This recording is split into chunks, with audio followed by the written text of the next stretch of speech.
সবাই দয়া করে এই ভিডিওটা শেষ পর্যন্ত দেখবেন, কেউ স্কিপ করবেন না। মুম্বাইয়ের একটি ঘটনা, আগে আপনারা ভিডিওটা দেখুন, তারপরে আমি আপনাদেরকে পুরো ব্যাপারটা খুলে বলছি। তো দেখতে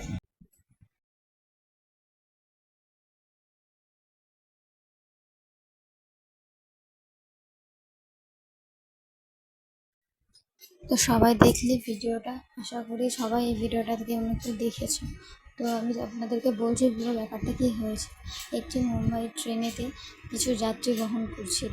হঠাৎ বৃষ্টি আসায় ট্রেনের দরজার সামনে একটি 22 বছরের ব্যক্তি দাঁড়িয়েছিল।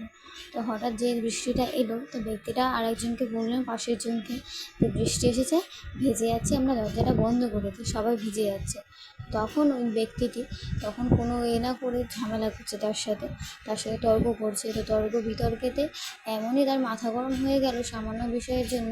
সেই 22 বছরের যুবকটাকে কিছু না ভেবে তিনি ছুরির ওপর ছুরি চালিয়ে গেলেন এবং পুরো ট্রেনের লোকের মধ্যে তাকে খুন করে হত্যা করলো। এই জিনিসটাকে ঠিক করলো বন্ধুরা?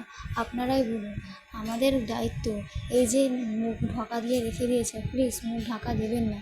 ওনাকে সবার সামনে আনুন, ওনার দেখার দরকার, সবার দেখার দরকার, ওনার মুখটা সবার চিনে রাখা দরকার। উনি কতদিন জেলের ভেতরে থাকবে, আবার যখন বেরোবে সবাই এই যে এই কাজটা আবার যে করবে না, তার কি কোনো গ্যারান্টি আছে? তার কি কোনো গ্যারান্টি পুলিশ দিতে পারবে?